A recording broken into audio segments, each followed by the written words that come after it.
He stood there, presenting my slides, my words, while everyone clapped for him. But when I plugged in my laptop, the room didn't just go quiet. It stopped breathing. My name is Natalie Ruiz. I'm 31 years old. The boardroom had that over-sanitized hotel carpet smell, something between lemon cleaner and anxiety. The AC vent above my head rattled faintly, trying too hard to keep the heat out of a late April morning in Austin. The coffee tasted like burnt confidence. But none of that mattered because all I could hear was his voice. Damien. And as we can see in this next slide, the Q2 trajectory aligns perfectly with the redesigned UI funnel. My slide, my words, my architecture, coming out of his mouth like he'd typed every line himself. I didn't flinch, didn't blink, just stared at the curved edge of the conference table while his shadow slid across the wall. He even changed the font. Comic Sans. Can you believe that? Damien. And I think what makes this strategy different is the empathy-driven layout we introduced for the first-time user journey. He turned, clicking to the next slide. My slide again, but now with his watermark at the bottom. It was small, white, almost invisible unless you knew where to look. But I knew. And something inside me stopped breathing. He was wearing that navy suit he saves for pitch days, always too crisp, like it came from someone else's closet. His tie had tiny silver gears. He once said it was a metaphor for strategy. I used to think it was clever. Now it just looked smug. I wasn't surprised. I was prepared. Across the table, Kara Lynn, the VP of Product, nodded slowly. The Director of Finance tapped her pen against a notepad. Behind them, the interns lined up along the glass wall, arms folded, pretending not to text under the table. Every eye was on Damien. Every nod, every polite chuckle, it all fed him like oxygen. I leaned back, letting the leather absorb my spine. The folder in my lap was blue, worn at the corners. Inside it sat the receipts. Literal, digital, time-stamped truth. But not yet. Let him finish. Let him drown in his own applause. I looked down at my wristwatch, an old Timex my dad gave me after college. The second hand ticked, whispering, "Not yet, not yet, not yet." Damien. So, with that, I think we've demonstrated a significant opportunity for user retention, especially with the demographic Natalie was researching. Her input was invaluable. He glanced at me when he said that last part. Just long enough to signal, "Stay quiet," just long enough to make it look like generosity, not theft. I didn't smile, didn't nod. I just met his gaze and held it. Let me tell you something about betrayal. It's not loud, it's not messy. It's quiet, like a switch flipping behind your ribs. Rewind 2 months, March 3rd. He knocked on my cubicle partition after hours. Everyone else had gone home. I was on my 5th iteration of the prototype slides. My headphones were in, but nothing was playing, just the hum of fluorescent lights and the hollow rhythm of keys. Damien. "Hey, Nat, burning the midnight oil again?" I looked up. He was holding 2 Starbucks cups. Me. "Just want it right." Damien. "You always do." He set the coffee beside me. "Mocha. No whip. Exactly how I take it." I remember thinking that was kind. I also remember thinking it meant something. Damien. "You know this project's going to make waves, right?" Me. "If it doesn't, I did something wrong." He laughed, the laugh where only the corners of his mouth move. No sound, just a smirk pretending to be approval. Damien. "You mind if I take a look at the deck?" That's when it started. That moment. When I turned my screen toward him. Me. "Sure." He stared for a long time, eyes tracing each transition, each carefully balanced color. Then he said something I wouldn't understand until weeks later. "Damien, you know, you and we make a good team." I smiled, stupid, trusting, tired. I didn't see the download icon flicker on his laptop across the room. Didn't notice the shared folder appearing in his drive. Didn't think twice when he said, "Want me to polish it up for exec review?" I handed it over. That night, because my whole body wanted rest more than credit. Now, back in the boardroom, I watched his mouth curve upward. the final slide. The one I'd saved for last in every rehearsal. The one with the growth funnel, the silent build, the cinematic pause. He botched it, rushed through, swallowed the drama, but the room still applauded, hands clapping, chairs scraping, Kara saying, "That was brilliant, Damien." He bowed his head, humble, modest, fraudulent. I stood, slowly, quietly. The chair wheels sighed against the polished floor. I walked to the far end of the table. Every face turned. I opened the folder, slid out a flash drive, then another. Me. Thanks everyone for watching our joint project. He froze.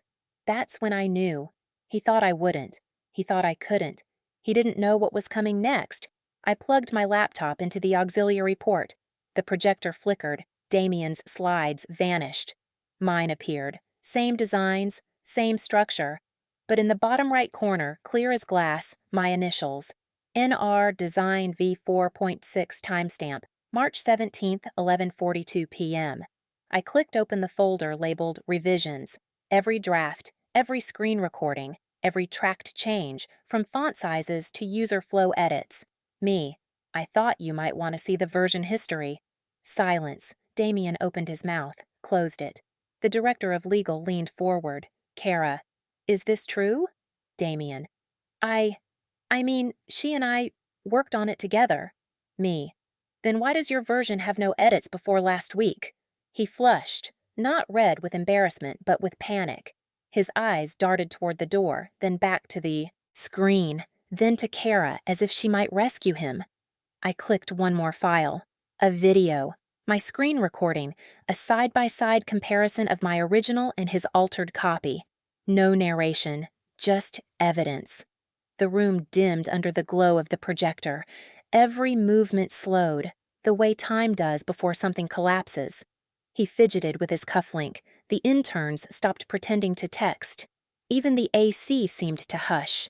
Frames rolled, cursors blinked. My mouse moved on the screen, rearranging elements in real time. My name in the file bar above. His version on the right. Blank history. Nobody spoke.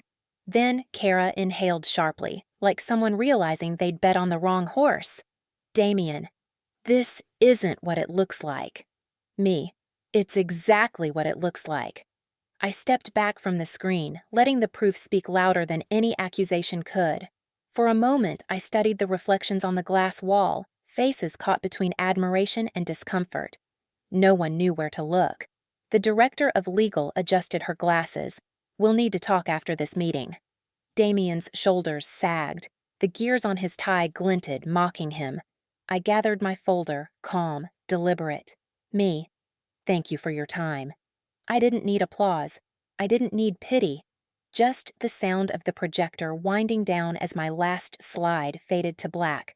For once, silence was on my side. To be continued. That was the moment the silence finally spoke for me.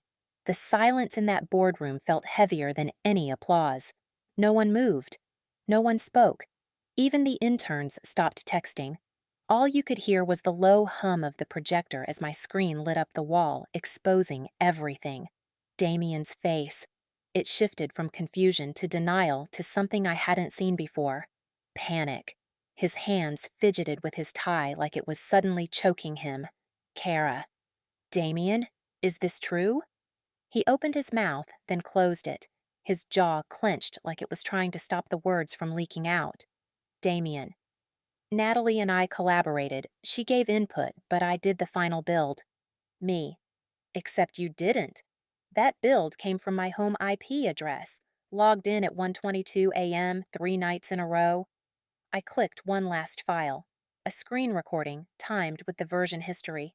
You could see the cursor moving, the title edits, the audio notes I left for myself. All time-stamped, all under my user ID. The director of legal leaned forward, her voice calm but clipped. Director. And you're saying this version, the one presented earlier, was derived from hers? Without credit? Damien's face was pale. He looked like a man whose parachute just didn't open. Damien. I didn't think it would matter. Me. It matters. HR's eyes met mine, then Kara's. Then back to Damien's. HR. We'll need to pause the meeting here. Natalie, would you stay behind for a moment? I nodded. I could barely feel my own body at that point. Everything was cotton. My legs moved, but I don't remember standing. I just remember the sound of chair legs scraping as people stood, not quite looking at me, not quite knowing how. As the door closed behind the last executive, I finally sat down. HR. We're going to launch an internal audit. Can you send us everything you just showed? Me. I already did. Check your inbox. That felt good, not smug, not gloating, just steady, prepared. For once, not questioning myself. Kara stayed behind after HR stepped out. She didn't say anything for a few seconds, just studied me like she was reevaluating a math problem she thought she'd already solved. Kara. Why didn't you stop him earlier? Me. Because that would have made it about noise. She raised her eyebrow. Me. I wanted to make it about proof. She nodded slowly, almost smiled. Then she said something I'll never forget. Kara, let me know if you're ever looking to lead a team. Then she walked out, and I just sat there, still, breathing, folding the folder back up with shaky fingers. That night, I drove home in silence. No music, just the ticking of the turn signal and the soft whisper of rubber on asphalt. The city was still humming, late-night diners open, brake lights glowing like embers down Burnett Road. But I felt outside of it, like I was floating somewhere above my own life. I pulled into my driveway. The porch light flickered, always did when it rained. I'd meant to fix it, but life had been too busy, too full of decks and deadlines and Damien. I didn't cry. I didn't celebrate. I just took off my heels and sat on the floor of my living room, legs stretched out, staring at the ceiling fan spinning slowly. And then I slept. Really slept. The next morning, HR scheduled an emergency review. Damien was suspended pending investigation. They tried to keep it quiet, tried to use words like internal policy breach and miscommunication of credit, but whispers travel faster than memos. By Thursday, people stopped avoiding my eyes in the hallway. By Friday, someone had left a chocolate bar and a post-it on my desk. It just said, "For the quiet ones who strike back." I smiled. First time in weeks. I'd like to tell you that was the end of it. That exposure was enough. But here's the thing, no one tells you about revenge. It doesn't just burn them. It shows you what else was rotten. Because the more they investigated Damien, the more they found. Private Slack channels, deleted version histories, redirected credit on 3 other projects, even an intern who said he used her prototype in a client pitch without telling her. HR. Natalie, would you be willing to speak with legal again? Me. Tell me when. It wasn't about vengeance anymore. It was about repair, about calling the cracks what they were so no one else fell through them. I started documenting everything, emails, project logs, past files. I sat at my kitchen table at night, lamp on, laptop open, fingers moving like I'd taught them a new rhythm. The house smelled like takeout and printer paper. My notes were messy at first, scribbles, arrows, timestamps. But the more I pulled, the more the threads unraveled. Connections showed up where I hadn't looked. I called old teammates, left voicemails, opened threads under search terms I'd avoided because I didn't want to see patterns. Names began to repeat. One night, a message popped up from Tom, an old contractor who'd once worked across departments. Tom. You should check the archived repo. There's a shallow backup from last year. I clicked through. Hidden folders opened like secret drawers, screenshots, memos with half sentences, notes that suggested a habit, not a mistake. Someone building a paper trail of other people's work into a map that led back to him. I felt less alone. The more I shared with legal, the more people came forward. Not all at once, not in a flood. More like a slow trickle at first, then a current, then a river. A junior designer told me she'd had a deck poached during a stretch where she'd been out sick. A product analyst mentioned a pitch Damien had taken credit for in a town hall months ago. Small things at first, but like termites, they indicated rot beneath the surface. A week later, I found myself back in a closed-door meeting with Kara and the VP of Operations. The light from the hallway fell across the carpet in a clean line. Their faces were low-lit, businesslike. Kara, we've reviewed everything, and we'd like to offer you the leadership role on the restructured product team. I stared at them. Me. Me? Kara. It should have been yours 2 quarters ago. I thought about the corner office I'd sketched in daydreams, a window that opened to a city I felt I deserved. But this offer felt weirdly hollow, not because of the title, because the path to it had been paved by other people's failures, including mine for trusting too easily. Me. I'll need time to think. Kara. Of course, but we're hoping you'll say yes. I accepted. Quietly. Didn't tell anyone. Just moved my things into the corner office 2 days later and left Damien's old plaque in a drawer. He didn't come back, not to our team, not to that floor. HR said he submitted a resignation. No confrontation, no grand finale. Just a quiet email and a signed NDA. But the story didn't disappear. Weeks later, a friend from a sister company reached out. Friend. He applied over here. Guess who they called for a reference? Me. Who? Friend. You. I hesitated. The instinct to protect myself warred with a sense of duty. If I gave him a good reference, I'd feel like I'd let everyone he'd hurt down. If I gave him a bad one, would I look petty? I didn't lie. I didn't exaggerate. I just sent the same folder I'd shown. In the boardroom. She replied 2 days later. Friend. He didn't get the offer. I stared at the message for a long time. He used my slides to rise, so I used his meeting to make him fall. For a while after, things felt steady. Quiet justice had its own strange echo, like a bell that rang and then slowly faded. But something else had shifted in me. The fight had opened a space where ambition and caution lived together. I noticed the way meetings felt different, how people sought me for opinions, how the interns looked at me with new curiosity instead of cool indifference. I started saying no to meetings that didn't need me. I started saying yes to work that did. I learned how to build boundaries with the same care I'd used to build a product funnel. And yet, there were nights I'd wake in a sweat, thinking of all the small ways systems failed people like me, the ways credit was rerouted, the ways the office hid predators in plain sight. So I did what felt natural. I taught. I ran a workshop, small group, coffee-stained tables, sticky notes everywhere. I showed them how to timestamp work, how to export version histories, how to keep a personal audit trail. I imagined a little army of quiet people, precise and ready. People came, mostly young, mostly tired of being overlooked. They stayed after the session to ask questions, to swap tips, to say thank you in ways that felt too earnest and too small. One intern, Maya, gripped my hand at the end. Maya, if you hadn't done what you did, I don't know where I'd be. I felt something like relief and responsibility mix in my chest. Months later, the company rolled out policy changes, a formal crediting system, mandatory version control training, a legal notice on shared drives reminding people to log changes with attribution. Small structural things, but they mattered. I didn't do it for praise. I did it because small changes keep small people safe. Sometimes I still see Damien's face in a hallway and the reflex is there, a coolness at the base of my skull. Mostly, I look away. People say revenge changes you. Maybe. But this was less about revenge than repair. I kept my folder, not as a trophy, but as a reminder of what it took to be believed when the world told you to be quiet, a reminder that proof can be louder than 100 polite nods. I made a habit of leaving one of my old thumbnails propped on a shelf in the new office, a little signal to the team, a quiet brand of ownership.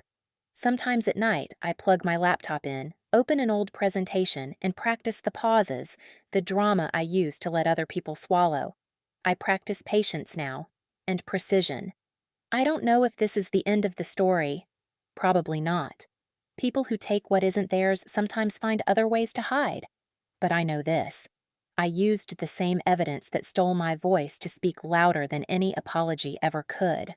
The quiet ones can be loud when they need to be, and that made all the difference. 2 weeks after Damien's quiet exit, the boardroom felt different, lighter.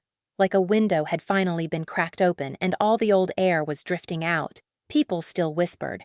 But now it wasn't about me. It was about how I'd done it, calmly, publicly, without raising my voice once. I didn't know what that made me in their eyes. Ruthless, brave, cold. I didn't care. I didn't do it for them. I did it for the version of me who stayed up until 2 a.m. fixing that broken slide. For the version who second-guessed every font, every flow, every little shade of blue. She deserved to be seen. The promotion came with a raise, a new desk, and a different kind of silence. The kind where no one questions your ideas before they've heard them. The kind where people actually listen. I found myself working late less often, sleeping better, smiling genuinely when someone complimented my work. It felt strange at first, like trying on a coat that finally fits after years of squeezing into borrowed ones. But underneath all that progress, there was still something raw. Not rage, not grief, just residue.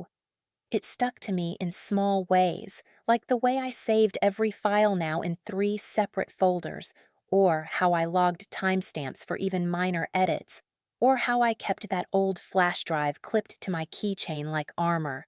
Some mornings I'd catch my reflection in the elevator mirror, pressed shirt, composed expression, phone in one hand, keychain glinting, and think, I became my own security system. One Friday afternoon, while organizing archived projects, I found a folder buried deep in the shared drive. Pitch March, Alt Final V2 PPPTX. I clicked. The loading bar crept across the screen. The lights in the office buzzed faintly. The hum of the AC filled the space between my breaths. It was one of Damien's earlier decks, sloppy, half-baked, clearly rushed. But what caught my eye wasn't the content. It was the date stamp. 2 days after I'd handed him my slides. 2 days. And the file had metadata showing his name as creator, but the layout was unmistakably mine. The shapes, the flow, even the placeholder text I always used. Lorem ipsum dolores, try again, Natalie. Still in there. He hadn't even cleaned it. I felt something sharp twist behind my ribs. Not anger. Validation. I wasn't paranoid. I wasn't overreacting. He'd been stealing from the start. I leaned back, staring at the screen, the pale light flickering over the glass edge of my monitor. For months, I'd built this narrative in my head that maybe I'd missed the warning signs. Maybe I'd shared too much. Maybe I'd made it easy. But now I knew. He'd planned it. And then I saw it. In the comments section of the slide notes. Need to rephrase this so it sounds more like me. A tiny window into his mind, his process. He didn't just steal, he tailored it, trimmed my voice until it matched his. I sat back in my chair, letting the weight of that realization settle.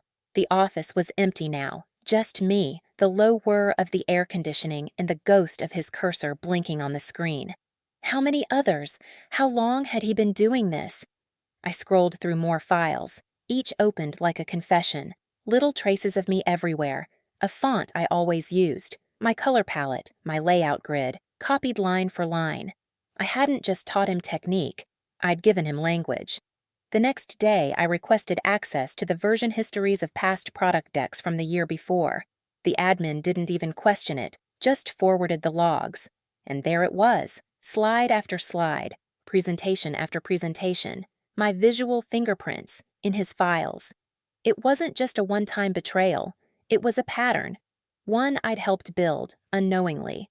So I built a timeline, not for HR, not for revenge, for myself. I needed to see it, all of it, every time I gave too much, every time he smiled and took more. It was like building a map of my own silence. I taped printouts across my wall at home, post-its connecting dates, arrows linking projects. My living room looked like a detective's office. The smell of printer ink mixed with the faint sweetness of a candle I hadn't blown out. I stared at the mess I'd made, of files, of trust, and felt a strange calm settle over me. There was a moment late at night where I almost emailed it all to the leadership team again. I even drafted the message. Subject: Additional context regarding Q2 presentation. I stared at the blinking cursor, but I stopped. Not because he didn't deserve it, but because I finally understood something. I didn't need to bury him deeper. He was already gone. What mattered now was making sure no one replaced him in spirit. So I changed the onboarding process, made digital authorship tracking mandatory, created a team-wide credit policy, set up a shared log for project contribution breakdowns visible to every member of every team. I didn't call it the Damien rule, but everyone knew. Some rolled their eyes at first. Some said it felt bureaucratic. But within weeks, the tone shifted. People started giving credit freely. Designers tagged others on Slack when they borrowed a layout. Analysts thanked the interns for data pulls, small gestures, quiet acknowledgments, the kind that rebuild trust grain by grain. One afternoon, a junior designer named Asha knocked on my door, nervous, clutching a tablet. Asha, hey, I think someone pulled parts of my wireframes into a deck without asking. I didn't want to assume, but I smiled, softly, gestured for her to sit. Me. Let's look at it together. She hesitated, eyes flicking between me and the tablet. I remembered that feeling, the uncertainty, the fear of sounding petty. We pulled up the files side by side, zoomed in, tracked the edit logs. It wasn't exact theft, but close. Enough for a conversation. And for the first time, I saw it in someone else's eyes. What I must have looked like when I opened that folder for HR. A mix of fear and exhaustion and quiet fire. I helped her write the email. Simple, factual, professional. Asha. You don't think they'll retaliate? Me. Not if I have anything to say about it. She exhaled like she'd been holding her breath for days. Her shoulders dropped, her voice steadied. I realized maybe that's what power is. Not being untouchable, but being the hand someone else can reach for in the dark. After she left, I sat for a while staring at the empty chair across from my desk. The sunlight fell across the carpet in slow-moving strips. I thought about how something as small as an email could shift a story, how one quiet act could echo louder than any presentation ever could. It's strange. After everything, I don't think of Damien much anymore, not as a person anyway. He's a shadow in a lesson, a placeholder in a policy, a crack that showed me where the light needed to come in. Some betrayals don't leave bruises, just silence, but if you listen close, silence can say everything. The office felt different that summer, not just because of the sunlight streaming through the north-facing windows or the iced coffee runs replacing the morning brews, but because people started looking each other in the eye again. The tension that had once hung invisible but thick in the air had dissolved, like fog finally lifting off a lake. Laughter started echoing through hallways that used to carry only keyboard clicks and throat clearing. Someone brought in homemade muffins on Mondays. Someone else started decorating the whiteboard with doodles.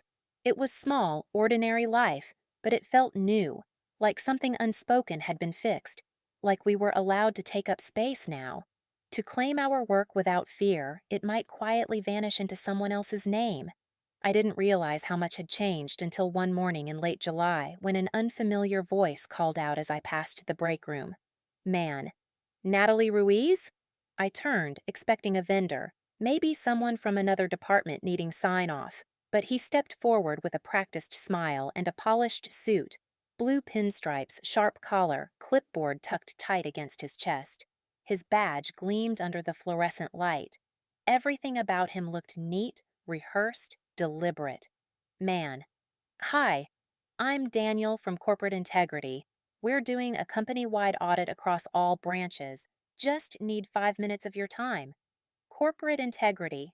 The phrase alone sounded both safe and dangerous. I nodded, wary but calm. The memory of past meetings, HR, legal, long tables and tight throats, rose in me like static, but I kept my tone even. Me. Sure, 5 minutes. We sat in the small interview room HR usually used for onboarding, the one with beige walls and a single fern that always looked half alive. The air conditioner buzzed too loudly. The blinds let in slats of afternoon sunlight that striped the table. He clicked on a tablet, started reading questions. Most were routine: timeline reviews, digital chain of custody confirmations, leadership behavior ratings. I answered smoothly, truthfully, without flinching. Then he paused, tapped the screen twice, and asked, "Daniel, in your opinion, was the behavior of your former manager, Damian Vance, part of a larger pattern or an isolated breach?"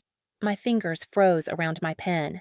I didn't look at him, just stared at the glass of water between us, beads of condensation sliding down its side. Me. Define larger pattern. Daniel. Multiple people, sustained behavior, institutional oversight failure. His tone was clinical, rehearsed. Mine wasn't. I leaned back, feeling the cool vinyl of the chair press against my shoulder blades. Me. He had a pattern. But the real problem wasn't just him. It was the silence around him. He didn't respond, just scribbled something with a stylus, the soft scratch of it punctuating the quiet. Daniel. Would you be willing to share supporting documentation? I slid the printed timeline across the table. The one I'd built late at night, alone, in silence. The one that smelled faintly of toner and insomnia. He didn't even blink, just nodded once, businesslike. Daniel. Thank you. He stood, smoothing his jacket sleeve. Daniel. We'll be in touch if anything escalates. Escalates. That word stayed with me, because I hadn't realized things still could. After he left, I sat there for a moment longer, watching dust swirl through the sunlight.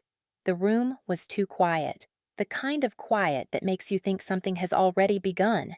2 weeks later, an email landed in my inbox, not from Daniel, not from HR, from legal. Subject line, confidential update, formal review outcome. Vance. The moment I saw his last name, my stomach tightened. I opened it, read it once, then again, and again. They were pursuing a full legal action: breach of contract, violation of intellectual property agreements, ethics code, misconduct, and, what hit hardest, past settlements resurfacing from previous roles in 2 other states. He wasn't just a thief. He was a pattern that had traveled. They'd missed it. For years. And now they were cleaning house. Part of me felt a bitter satisfaction. The other part? Tired. Not the kind of tired that sleep fixes, the kind that seeps into your bones when justice finally arrives late but still insists on knocking. I forwarded the message to my personal email, saved a copy, deleted it from my inbox. Then I just sat there, staring at the monitor glow fading to screensaver, the reflection of my own face faint in the glass. That night, I drove out past the edge of the city, just open roads and fading heat and the thrum of tires on old pavement. Austin's skyline disappeared behind me until it was just a scatter of gold in the rearview mirror. I pulled over at a gas station that smelled like pine cleaner and rubber hoses, the kind of place where time didn't move fast, where the hum of the vending machine became its own soundtrack. I bought a root beer, sat on the hood of my car, and stared out at the sky turning violet behind a row of power lines. The cicadas were loud. The world was still. I wasn't happy, not exactly. But I felt whole. Not the kind of wholeness that comes from winning, the kind that comes from finally exhaling after holding your breath for too long. And then my phone buzzed. It was Asha. Asha. Hey. Weird question. Would you be okay if I used your credit log template for a workshop I'm hosting with the interns? Her message glowed on the screen, innocent, warm. I smiled without realizing it. Me. Please do. She sent back a heart emoji and a voice note that just said, Asha, voice soft. Thank you for making space where I didn't think there was any.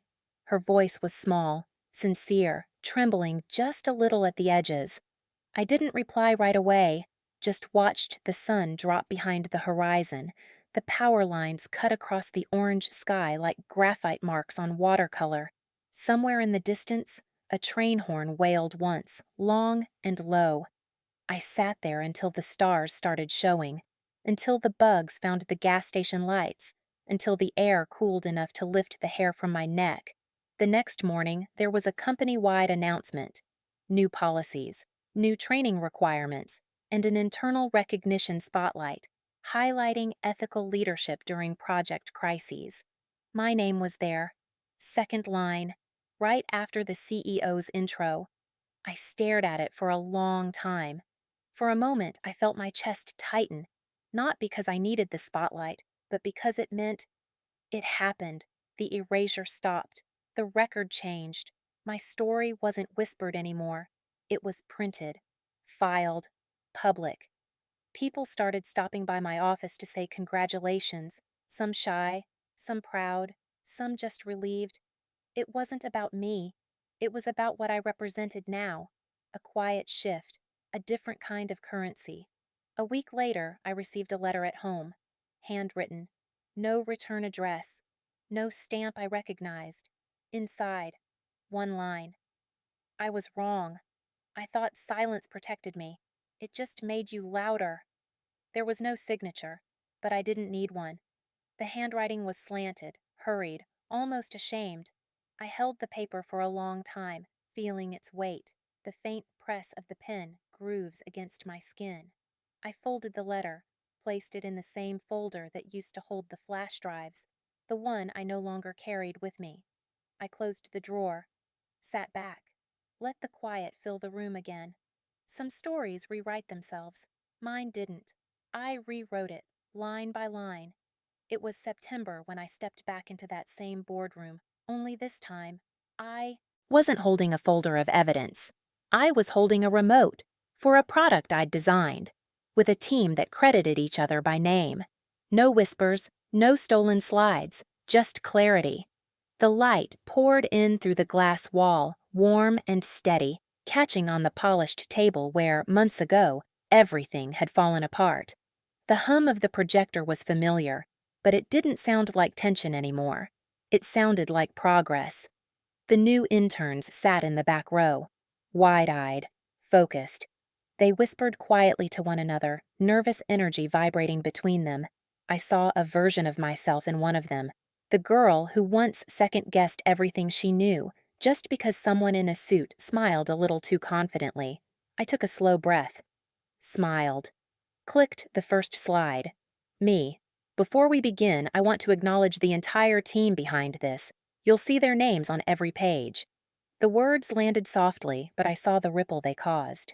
Kara smiled. The VP nodded. Even the CFO leaned forward like she actually wanted to understand this quarter's rollout. It wasn't just a presentation. It was a statement, a quiet one, but the kind that changes everything. As I moved through each slide, I could feel the room breathe with me. Not a single person interrupted, not one side conversation. Every graph, every image, every explanation had weight, and every name that appeared beneath each section carried proof of who built it. At the final slide, the applause was polite, not explosive. But it felt better than any ovation I'd ever received before, because it wasn't about me anymore. It was about the integrity in the air, the kind you can't fake. That afternoon, back at my desk, the sunlight stretched long across the floor. I sipped cold coffee, scanning through post-meeting notes, when a new message appeared in my inbox. No subject line, no preview text, just a Dropbox link. My pulse slowed, then quickened. I hovered over it for a long time before I clicked. Inside, a folder titled Archived Projects. Dozens of my old designs blinked into view. The early ones, the messy drafts, the files I thought were lost forever. Each thumbnail felt like a time capsule. My first wireframes, mock-ups from nights I barely remembered finishing, designs built out of coffee, exhaustion, and too much hope. But here's the twist. Every file was untouched, unedited, just as I'd left them. And the metadata? It still had my name.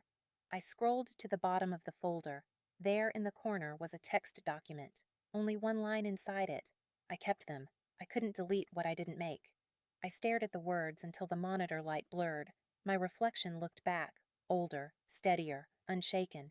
No name, no signature, just digital regret. I didn't reply, didn't trace the IP, didn't forward it to legal, because the truth is, some endings don't need a bang, just a period, and I'd already written mine. That weekend, I drove south.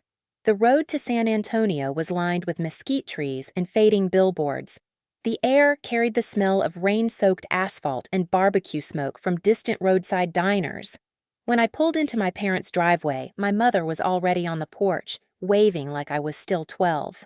My father leaned on the railing, a mug of black coffee in his hand. Their world hadn't changed much. My mom still used a flip phone. My dad still thought Excel was for grocery lists. They didn't understand what version control meant, but they understood pride. At dinner, between cornbread and sweet tea, my dad leaned over and said, "Dad, he tried to take what you built?" Me. Yeah. He nodded, chewed, swallowed. Dad. Then I'm glad you made sure he choked on it. I laughed, really laughed, the kind that shakes something loose in your chest, because sometimes healing isn't soft. Sometimes it's your father saying exactly what you needed without even knowing it. After dinner, my mom packed leftovers into Tupperware. The smell of fried okra filled the kitchen. The cicadas outside were deafening. Later that night, sitting on their porch swing, I opened my laptop. The metal frame creaked beneath me. Fireflies blinked across the yard. I logged into the system, pulled up the team directory, Asha Johnson. Her name sat near the bottom of the list. Bright, patient, talented beyond measure. I remembered the look on her face that first day she came to me with trembling hands, afraid of being dismissed, afraid of being seen. I smiled, and I made one last change. Asha Johnson. New title. Associate Product Lead. She didn't ask for it. She didn't expect it, but she earned it. Because revenge isn't always about burning things down.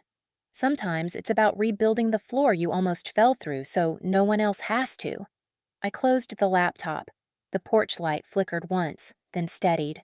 The night was quiet except for the soft creak of the swing and the hum of distant traffic.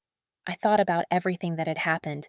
Every sleepless night, every tense meeting, every silent act of resistance that had finally found its voice, and I realized something simple. Silence isn't the absence of power. It's what you fill with meaning once the noise is gone. So if you're wondering what I'd say to Damien now, nothing. He's already heard me. Loudest in the silence after his name stopped appearing in meetings. Loudest in the credits he's no longer included in. Loudest in the way no one even whispers about him anymore. He became a ghost in a story that wasn't his. And I'm still here. The boardroom no longer feels like a battlefield. It feels like home. They called me selfish, right before they stole everything I earned. But I didn't ruin him. I just stopped protecting him from consequences. And I didn't scream, didn't beg. I just won. Some victories are quiet. Mine was deafening. If this story struck a chord, hit like, subscribe, and tell me what you think in the comments.